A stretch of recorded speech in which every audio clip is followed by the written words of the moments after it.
अस्सलाम वालेकुम। आज हम टॉपिक 7.2 पॉलीसैकेराइड्स का रिमेनिंग पोर्शन हेटेरोपॉलीसैकेराइड्स पढ़ेंगे। हेटेरोपॉलीसैकेराइड्स इस तरह के स्ट्रक्चर्स होते हैं जो 2 या 2 से ज़्यादा मुख्तलिफ तरह के मोनोसैकेराइड यूनिट्स की ग्लाइकोसिलिक लिंकेज से बने होते हैं। हेटेरोपॉलीसैकेराइड्स में सबसे पहले हम बैक्टीरियल सेल वॉल्स में पाए जाने वाले हेटेरोपॉलीसैकेराइड्स पढ़ेंगे जो पेप्टिडोग्लाइकन भी कहलाते हैं। बैक्टीरियल सेल वॉल्स को जो स्ट्रक्चर स्ट्रेंथ और रिजिडिटी प्रोवाइड करता है वो बेसिकली कंपोज्ड होता है अल्टरनेटिंग एन एसिटाइल ग्लूकोसामीन और N acetyl muramic acid units पर, जिनमें बीटा 1 टू 4 लिंकेज पाई जाती है। These structures make up a linear polysaccharide chain जो कि रिप्रेजेंट की गई है इस डायग्राम में। These two monomeric units are represented in as a green circle and then a red circle और ये चेन्स जो हैं ये पैरेलल लाई करती हैं साइड बाय साइड और इनके दरमियान क्रॉस लिंक्ड हैं short peptide chains. Short peptides जो हैं इनके दरमियान क्रॉस लिंकिंग क्रिएट करते हैं। ये जो क्रॉस लिंकिंग होती है एक नेटवर्क से क्रिएट क्रिस क्रॉस अरेंजमेंट जो है it gives strength to the bacterial sheath जो कि बैक्टीरिया को लाइसिस से बचाती है। यानी कि बैक्टीरिया की ऑस्मोटिक लाइसिस नहीं होती। वाटर की एंट्री से बैक्टीरियल सेल स्वेल कर जाता है और स्वेल करने के नतीजे में उसकी लाइसिस हो सकती है। जब इतनी स्ट्रॉन्ग बैक्टीरियल सेल वॉल होती है तो वो लाइसिस उसकी प्रिवेंट हो जाती है। So there are certain enzymes found in the tears of human beings and bacterial viruses known as lysozymes that can hydrolyze this beta 1 to 4 glycosidic linkage और इनको इस पॉइंट पर ब्रेक डाउन करके इस बैक्टीरियल शीथ और bacterial cell wall को कमजोर बना देते हैं, जिसकी वजह से बैक्टीरियल सेल की डेथ हो जाती है। सेकेंडली हम पढ़ते हैं कि penicillin that was the first antibiotic discovered in 1928 by Alexander Fleming and the other one के बाकी जो एंटीबायोटिक्स हैं वो किस तरह काम करती हैं। पेनिसिलिन और एंटीबायोटिक्स का बेसिक मकसद है टू किल बैक्टीरिया, ठीक है? तो ये बैक्टीरिया को किस मैकेनिज्म के थ्रू किल करती हैं तो जब ये पॉलीसैकेराइड चेन बन रही होती है देन इसके साथ ये स्ट्रक्चर पेप्टाइड्स आके जुड़ते हैं तो एक रिएक्शन मैकेनिज्म एक रिएक्शन एंजाइमेटिक स्टेप होता है जो जहाँ पे होता है जिसे हम ट्रांसपेप्टाइडेशन कहते हैं जिसमें पेप्टाइड्स कनेक्ट होते हैं इस पॉलीसैकेराइड चेन के साथ और दिस ट्रांसपेप्टाइडेशन स्टेप और reaction is catalysed by transpeptidases. Penicillin उस ट्रांसपेप्टाइडेज को जाकर इरिवर्सिबली इनहिबिट कर देता है जिसके नतीजे में ये स्ट्रक्चर बन नहीं पाता। ये एक स्ट्रॉन्ग बैक्टीरियल सेल वॉल नहीं बन पाती जिसकी वजह से एक बैक्टीरिया जो है ऑस्मोटिक लाइसिस का शिकार हो जाता है और उसकी डेथ हो जाती है and it gets killed by this mechanism. So हम नेक्स्ट स्लाइड में बैक्टीरियल सेल वॉल के स्ट्रक्चर को डिटेल में देखेंगे। So this is the structure like in zoom form. इसमें एन एसिटाइल ग्लूकोसामीन को रेड सर्कल से रिप्रेजेंट किया और एन एसिटाइल म्यूरामिक एसिड को ग्रीन सर्कल से और these disaccharides repeating alternative positions पर placed हैं they make linear polymer chains that are present that lie side by side और इनके दरमियान पाए जाते हैं पेप्टाइडेजेस और इन पेप्टाइडेजेस में डिफरेंट किस्म के लिंक्स हैं लाइक एक पेंटाग्लाइसिन लिंक है। ये 5 glycine molecules glycine amino acids हैं जो एक क्रॉस लिंक क्रिएट कर रहे हैं 2 पॉलीसैकेराइड चेन्स के दरमियान। Here it is represented as a reducing end और इनमें जो लिंकेज पाई जाती है वो बीटा 1 टू 4 है। बीटा 1 टू 4 लिंकेज को कैटालाइज़ करने वाले एंजाइम्स को लाइसोजाइम कहते हैं। वो हाइड्रोलाइज़ करते हैं बेसिकली हाइड्रोलाइज़ करके इसकी ब्रेकडाउन करवा देते हैं। सो लाइसोजाइम एंजाइम्स इनकी ब्रेकडाउन करके पॉलीसैकेराइड चेन को डिसरप्ट करते हैं and overall bacterial cell wall के स्ट्रक्चर को डिस्ट्रॉय करते हैं। ग्लाइसिन के अलावा डिफरेंट एल और डी टाइप के amino acids alanine, glutamic acid, lysine and alanine वगैरह डी और एल फॉर्म में मौजूद होते हैं। नेक्स्ट हम देखेंगे कि रेड एल्गी, ठीक है? रेड एल्गी जो कि सीवीड स्पेशली सीवीड्स की जो सेल वॉल्स होती हैं उसमें एगार स्ट्रक्चर पाया जाता है। एगार स्ट्रक्चर एक हेटेरोपॉलीसैकेराइड है। It is a mixture of sulphated heteropolysaccharides और ये मुश्तमिल होता है 2 तरह के कंपोनेंट्स पर। एक को हम एगारोस बोलते हैं और एक को एगारोपेक्टिन। एगारोस जो है वो 70% ऑफ द एगार होता है। एगारोपेक्टिन लेस अमाउंट में पाया जाता है। एगा एगारोस या एगार जो है ये डी गैलेक्टोज़ एंड एल गैलेक्टोज़ डेरिवेटिव्स पर मुश्तमिल होते हैं। ये अनब्रांच्ड पॉलीमर होता है, ये भी एक लीनियर स्ट्रक्चर बनाता है, जिसमें डी गैलेक्टोज़ बीटा 1 टू 4 लिंकेज किए हुए होता है नेक्स्ट मोनोमर के साथ, नेक्स्ट मोनोसैकेराइड के साथ। That is a derivative of L galactose 3,6 anhydro L galactose 2s s represents sulphate group. Formation of gel after heating cooling in water. इसका मतलब क्या है कि ये एगार को जब पानी में डिसॉल्व किया जाता है तो एक सस्पेंशन बनाता है और जब इसे हीट करते हैं तो इट गेट्स सॉल्युबलाइज्ड, ये उसमें हल हो जाता है और जब इस हॉट सॉल्यूशन को कूल किया जाता है तो ये एक जेल फॉर्मेशन करता है। इस जेल फॉर्मेशन में बेसिकली ये अनब्रांच पॉलीमर जो है दो अनब्रांच पॉलीमर चेन्स एक दूसरे के साथ डबल हेलिक्स क्रिएट कर देती हैं और उस डबल हेलिक्स में इस तरह की कैविटीज डेवलप हो जाती हैं और ये जो डबल हेलिकल स्ट्रक्चर्स होते हैं ये आपस में एसोसिएट हो जाते हैं और कैविटीज डेवलप कर देते हैं जो लार्ज अमाउंट्स ऑफ वाटर को ट्रैप कर लेती हैं। इस तरह जेल फॉर्मेशन में इन्वॉल्व होती हैं। इसकी जेल फॉर्मेशन प्रॉपर्टी की वजह से इसे इस्तेमाल किया जाता है as inert surfaces to grow bacteria. Bacterial culture में इसे इस्तेमाल किया जाता है। पहले जेलेटिन इस्तेमाल किया जाता था, लेकिन एगार, एगारोस, एगार का चूँकि मेल्टिंग पॉइंट ज़्यादा होता है, अब इसे इनर्ट सरफेस के तौर पे यूज़ किया जाता है। इसकी दूसरी कमर्शियल एप्लीकेशन है इसकी capsule formation for drug delivery. Vitamins और ड्रग्स जो कि कैप्सूल्स में एनकैप्सुलेटेड होती हैं, उसकी जो आउटर कवरिंग है, उसको बनाने के लिए एगार को इस्तेमाल किया जाता है। And third one is it's use as a matrix for DNA electrophoresis. DNA nucleic acids को इलेक्ट्रोफोरेटिक फोरेसिस टेक्नीक के थ्रू सेपरेट किया जाता है on the basis of their size और चार्ज डेंसिटी। उन्हें इलेक्ट्रिक फील्ड के अंडर उनकी migration कराई जाती है न्यूक्लिक एसिड्स की, सो वो साइज और चार्ज डेंसिटी के बेस पर सेपरेट आउट हो जाते हैं एक दूसरे से। तो जिस मैट्रिक्स में से उसे गुजारा जाता है, वो एगारोस जेल से बनी हुई होती है। सो ये इसका एक थर्ड यूज़ है।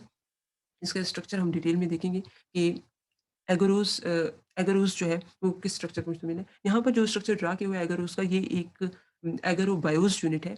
This is a disaccharide unit that repeats in the whole structure making a linear unbranched chain. इसमें हम देख सकते हैं कि ये डी गैलेक्टोज़ यूनिट पर मुश्तमिल है, यानी कि पहला जो मोनोमर है, पहला मोनोसैकेराइड गैलेक्टोज़ है, ठीक है? GAL represent galactose. D represents के CH2OH ग्रुप जो है that is present above the plane, ठीक है? इसलिए ये डी गैलेक्टोज़ है। बीटा 1 टू 4 लिंकेज कर रहा है। बीटा 1 टू 4 लिंकेज, इसका मतलब ये है कि यहाँ पर मोनोमेरिक कार्बन पर जो हाइड्रॉक्सिल ग्रुप था that was above the plane, that was cis to the CH2OH। और जब ये हमारे पास कॉन्फ़िगरेशन जो है, ये कन्फर्मेशन जो है that is equatorial conformation and this is also equatorial conformation. जब 2 ग्रुप्स 1, 2, 3 यानी कि 1, 3 पोज़ीशंस पे 2 ग्रुप इक्वेटोरियल पोज़ीशंस पर हों, तो it means they are in the same plane, either above और बिलो, लेकिन वो सेम प्लेन में होते हैं। और जब 2 groups hydroxyl group of anomeric carbon और CH2OH ग्रुप सेम प्लेन में होते हैं, तो उस वक़्त वो बीटा कॉन्फ़िगरेशन होती है। सो बीटा कॉन्फ़िगरेशन इनकी है, इसमें कार्बन नंबर 1 कार्बन नंबर 4 से जॉइन हो रहा है, सो 1 टू 4, 3, 6 एन-हाइड्रो एल गैलेक्टोज़, ठीक है? ये एल गैलेक्टोज़ है, ठीक है? एंड देन इसमें 3, 6 एन-हाइड्रो, 3, 6 इसमें हम देख सकते हैं this is carbon number 1, this is 2 and this is 3। Third carbon जो है देन देयर इज़ 4, 5 और 6। थर्ड, फिफ्थ के साथ एनहाइड्रो यानी कि ईथर लिंकेज डेवलप कर रही है, ठीक है? इंट्रामोलेक्युलर ईथर लिंकेज डेवलप कर रही है। That is why it is named as 3,6 anhydro L galactose 2s। Second position पर सल्फेट ग्रुप अटैच है और फिर ये alpha position, this is an alpha structure. Alpha structure वो होता है जिसमें एरोमेरिक कार्बन का हाइड्रॉक्सिल ग्रुप और CH2OH जो है, सिक्स्थ कार्बन, ये आपस में ट्रांस हों। ये इक्वेटोरियल कन्फर्मेशन में है। This is on axial position. Equatorial और एक्सियल पोजीशंस पर जब 2 ग्रुप्स पाए जाते हैं तो वो ट्रांस होते हैं टू ईच अदर, और ट्रांस जब 2 स्ट्रक्चर्स होते हैं तो वो अल्फा कॉन्फ़िगरेशन बनाते हैं। सो दिस अल्फा 1 स्ट्रक्चर ये फर्दर एक नेक्स्ट जो मोनोमर होगा उसके कार्बन नंबर 3 से जॉइन करेगी। वो कार्बन नंबर 3 यूनिट जो जिस कार्बन नंबर 3 से जॉइन करेगी वो मोनोमर आगे 1 टू 4 लिंकेज शो करेगा। सो इस तरह ये स्ट्रक्चर रिपीट होता जाता है और एक लीनियर पॉलीमर बना देता है। नेक्स्ट हम पढ़ेंगे glycosaminoglycans. These are the heteropolysaccharides of extracellular matrix। Multi cellular animals में एक्स्ट्रा सेलुलर स्पेस होती है, ठीक है? वो एक्स्ट्रा सेलुलर स्पेस फिल्ड होती है जेल लाइक मटेरियल से, जैसे हम एक्स्ट्रा सेलुलर मैट्रिक्स कहते हैं। एक्स्ट्रा सेलुलर मैट्रिक्स को ग्राउंड सब्सटेंस ऑफ टिश्यूज भी कहा जाता है। एक्स्ट्रा सेलुलर मैट्रिक्स जो है it holds the cells together. It provides a porous pathway जिसमें न्यूट्रिएंट्स और ऑक्सीजन सेल्स से अंदर बाहर आ जा सकते हैं। एक्स्ट्रा सेलुलर मैट्रिक्स जब ये सराउंड कर रहा होता है फिब्रोब्लास्ट्स को या कनेक्टिव टिश्यूज को, तो ये मुश्तमिल होता है हेटेरोपोलिसैकेराइड्स पर और फाइब्रस प्रोटीन्स पर। हेटेरोपोलिसैकेराइड्स ग्लाइकोसामिनोग्लाइकन होते हैं और फाइब्रस प्रोटीन्स कोलेजन, इलास्टिन, फिब्रोनेक्टिन और लैमिनिन होते हैं। ये फाइब्रस प्रोटीन्स ग्लाइकोसामिनोग्लाइकन्स के साथ मिलकर एक मेश वर्क बनाते हैं, एक उम, एक नेटवर्क से बनाते हैं जो एक्स्ट्रा सेलुलर मैट्रिक्स को स्ट्रेंथ और रेजिलियंस प्रोवाइड करता है।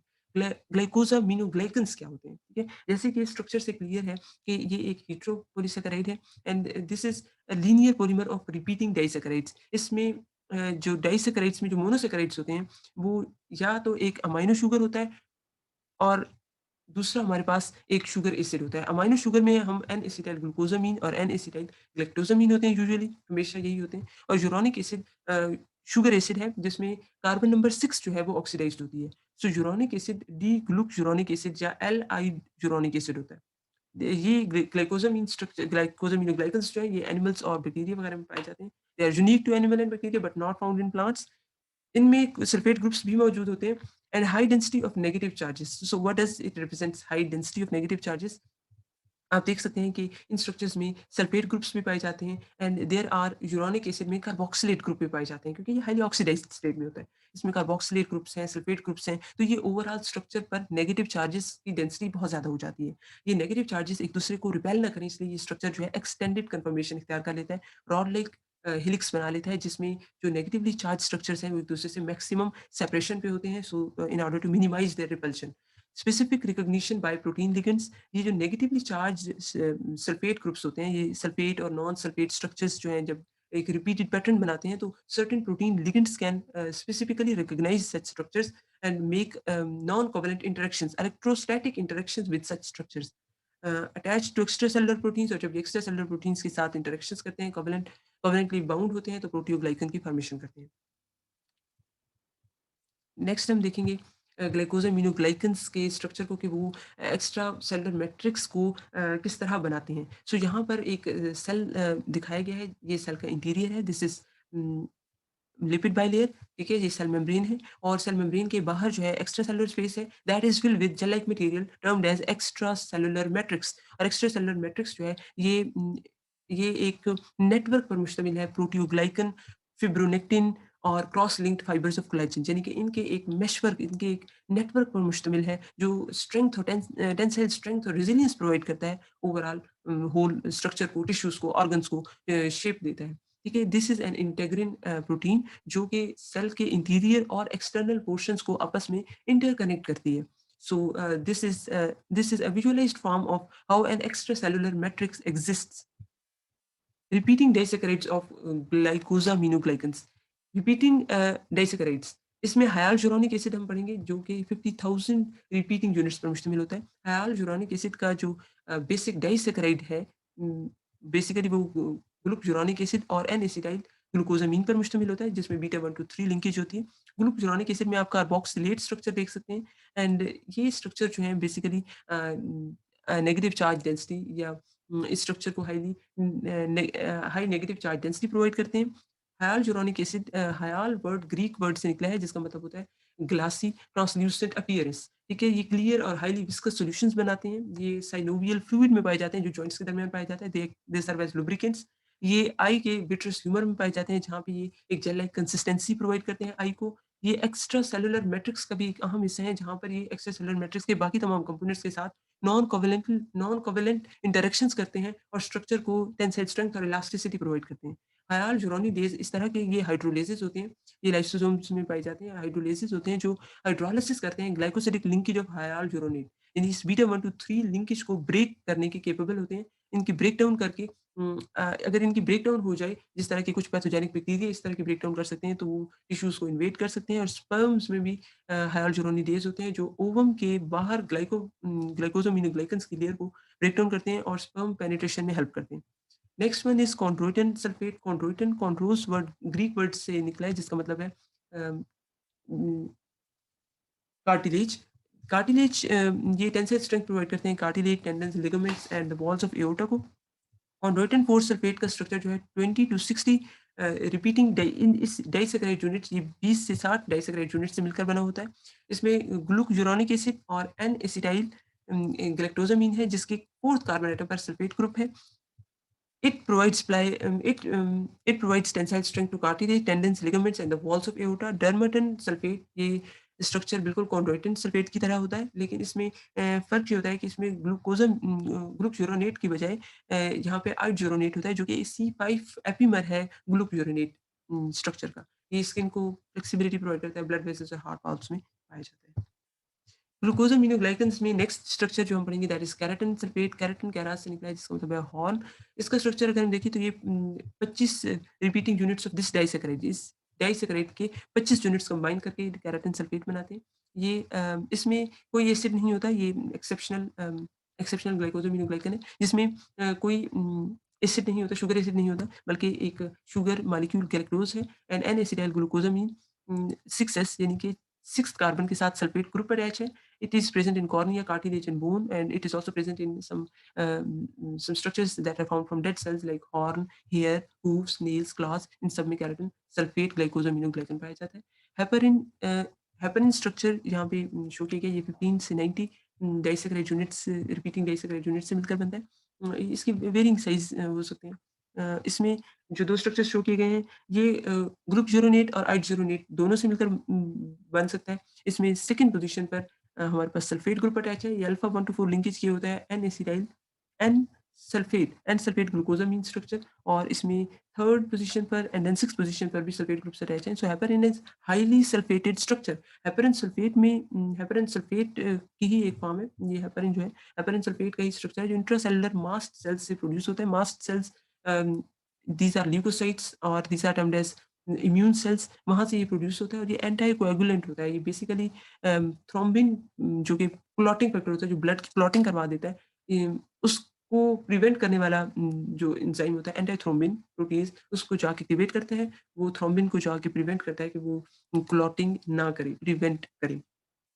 सो highest negative charge density in biological macromolecules, जहाँ पे स्ट्रक्चर शो किया गया है जिसमें हेपेरिन जो है वो कंबाइन कर रहा है एक थ्रोम्बिन को एंटी-थ्रोम्बिन के साथ, और इस तरह थ्रोम्बिन की क्लॉटिंग एक्टिविटी को प्रिवेंट कर रहा है। Next, this is the end of topic 7.2, जिसमें हमने डिफरेंट होमोसैकेराइड्स पढ़े और पॉलीसैकेराइड्स पढ़े। इसमें इस टेबल को आपने अच्छे से याद कर लेना है, क्योंकि ये टेबल आपको एक ओवरव्यू देता है कि ये किस टाइप के हमने स्ट्रक्चर्स पढ़ रखे हैं, उनमें कौन-कौन से रिपीटिंग यूनिट हैं, उनमें किस तरह की लिंकेज पाई जाती है, वो कितने मोनोसैकेराइड यूनिट्स में मिले हैं और जनरली वो क्या रोल प्ले करते हैं, उनकी क्या सिग्निफिकेंस है ह्यूमन्स में, एनिमल्स और प्लांट्स वगैरह में। सो ये टेबल आपको बहुत ज़्यादा हेल्प करेगा in order to understand and learn the previously discussed topics. Next हम डिस्कस करेंगे कि न सिर्फ पॉलीसैकेराइड्स स्टोरेज फॉर्म्स में अपना किरदार अदा करते हैं और स्ट्रक्चरल रोल्स प्ले करते हैं, बल्कि ये ओलिगोसैकेराइड्स और पॉलीसैकेराइड्स ये सेंट्रल प्लेयर्स होते हैं सेल टू सेल रिकॉग्निशन और एडिशन में। ठीक है, they also play important role in blood clotting, in immune response, in wound healing and other cellular processes. तो इन सेलुलर प्रोसेसेस में जो कार्बोहाइड्रेट्स पार्टिसिपेट करती हैं वो बेसिकली लिंक्ड होती हैं, they are covalently bounded with some other substances like lipids or proteins, and they make glycoconjugates. So हम glycoconjugates जो कि टॉपिक 7.3 बनता है उसको देखेंगे। उसमें हमने बेसिक डेफिनेशंस देखनी है कि ग्लाइकोकॉन्जुगेट क्या होता है और डिफरेंट ग्लाइकोकॉन्जुगेट्स की डेफिनेशन और सर्टेन एग्जांपल्स डिस्कस करनी है। सो ग्लाइकोकॉन्जुगेट्स इस तरह के स्ट्रक्चर होते हैं जो इस तरह के स्ट्रक्चर्स होते हैं जो कि कार्बोहाइड्रेट और प्रोटीन या लिपिड्स की लिंकिंग से बनते हैं। सो सबसे पहले एग्जांपल जो हम डिस्कस करेंगे दैट इज़ ऑफ प्रोटियोग्लाइकन। प्रोटियोग्लाइकन स्ट्रक्चर में यहाँ पर हमने एक प्रोटीन स्ट्रक्चर शो कर रखा है। ठीक है, रेड स्ट्रक्चर जो है ये प्रोटीन स्ट्रक्चर है जिसमें एक इसका सी टर्मिनल है जिस जहाँ पे कार्बोक्सिलेट ग्रुप अटैच है, एंड एक एन टर्मिनल है जहाँ पे अमाइनो ग्रुप अटैच है, और ये लिपिड बाइलेयर में से पास कर रहा है। लिपिड बाइलेयर में से पास कर रहा है, तो यहाँ पर जो हेलिकल स्ट्रक्चर बना हुआ है ये बेसिकली एक्सपोज कर रहा है नॉन पोलर अमाइनो एसिड्स को, और ये non polar amino acids hydrophobic linking करते हैं इस लिपिड बाइलेयर से, और इसके अंदर से इस तरह ये पास करते हैं। और जब ये एक एक्वेटिक एनवायरनमेंट में आ जाती है प्रोटीन, तो ये इस तरह के अमीनो एसिड्स, इस तरह के ग्रुप्स को एक्सपोज़ करती है जो हाइड्रोजन बॉन्डिंग में इन्वॉल्व होते हैं वाटर के साथ और एक्स्ट्रासेलुलर फ्लूइड के साथ। सो ये सेल का इनसाइड है, दिस इज़ आउटसाइड। आउटसाइड में हमने दिखाया हुआ है कि इस प्रोटीन स्ट्रक्चर के साथ कुछ ग्रीन और कुछ ग्रीन कलर के और ये हमारे पास ऑरेंज कलर के स्ट्रक्चर्स हैं। This orange coloured structure is termed as chondroitin sulphate and heparin sulphate इसके साथ जुड़े हुए हैं। सिंडिकन सिंडिकन इसका नाम है इस प्रोटियोग्लाइकन का। ये प्रोटियोग्लाइकन बेसिकली सेल्स से बाहर चीज़ों को भेजने के लिए ये shedding of certain substances from the cell to the outside उसमें अहम किरदार अदा करती हैं। एक और प्रोटियोग्लाइकन हम देखेंगे दैट इज़ एग्रीकान। प्रोटीग्लाइकन इसमें सेंटर में ये जो लेयर है ये हायालुरोनिन की है जो कि नॉन कोवेलेंटली एसोसिएटेड है प्रोटीन के साथ, जिसे एग्रीकान कोर प्रोटीन कहते हैं। This is aggrecan core protein and this central structure is hyaluronan. ठीक है, हायालुरोनेट हम अभी पढ़ के आ चुके हैं, ग्लाइकोसामिनोग्लाइकन है जो up to 50,000 repeating disaccharide units पर मुश्तमिल हो सकता है, और ये फर्दर 100 एग्रीकान प्रोटीन्स के साथ लिंक्ड है, और ये एग्रीकान प्रोटीन्स के साथ कोवेलेंटली अटैच्ड होते हैं केराटिन सल्फेट और कॉन्ड्रोइटिन सल्फेट। इस एग्रीकान कोर प्रोटीन को और हायालुरोनिन को एक प्रोटीन लिंक प्रोटीन के नाम से जो जानी जाती है, वो नॉन कोवेलेंटली एसोसिएट करती है इन 2 स्ट्रक्चर्स को। प्रोटियोग्लाइकन एक अहम स्ट्रक्चर है एक्स्ट्रा सेलुलर मैट्रिक्स का। प्रोटियोग्लाइकन्स एक्स्ट्रा सेलुलर मैट्रिक्स में पाए जाते हैं, and by definition they are the macromolecules of cell surface और ईसीएम इन व्हिच वन और more sulphated glycosaminoglycan chains are joined covalently to a membrane protein और secreted protein. ठीक है, इसमें हम ये पढ़ते हैं कि हमारे पास जो केराटिन सल्फेट, कॉन्ड्रोइटिन सल्फेट या हमारे पास जो ग्लाइकोज़ामिनोग्लाइकेन्स हैं, ये प्रोटीन्स के साथ कोवेलेंटली लिंक्ड होते हैं प्रोटीओग्लाइकन स्ट्रक्चर में। नेक्स्ट हम देखेंगे glycoproteins. Glycoproteins have one or several oligosaccharides of varying complexity joined covalently to a protein. ठीक है? प्रोटीओग्लाइकन्स और ग्लाइकोप्रोटीन्स में क्या फ़र्क होता है? प्रोटीओग्लाइकन्स में जो glycosamine, sulphated glycosamine structures linked होते हैं covalently with protein structure. Glycoprotein में oligosaccharides, complex small oligosaccharides linked होते हैं प्रोटीन स्ट्रक्चर के साथ। यहाँ पर ये लिंकेज 2 तरह की भी हो सकती है। अगर तो अमाइनो एसिड्स जो लिंक कर रहे हैं वो सेरीन या थ्रेओनीन है, तो शुगर मॉलिक्यूल और जो पेप्टाइड चेन है उसमें लिंकेज ओ लिंकेज होगी, और अगर तो हमारे पास अमाइनो एसिड जो लिंक कर रहा है शुगर मॉलिक्यूल के साथ वो एस्पैरागिन है, अमाइड ग्रुप लिंक कर रहा है, देन ये लिंकेज जो है एन लिंकेज होगी। और इस तरह डिफरेंट ग्लाइकोप्रोटीन्स रिप्रेजेंट किए गए हैं। सेरीन और थ्रेओनीन के साथ लिंक्ड हैं ये 2 structures. These are different derivatives of sugars. ठीक है? नेक्स्ट हम देखेंगे ग्लाइकोस्फिंगोलिपिड्स को।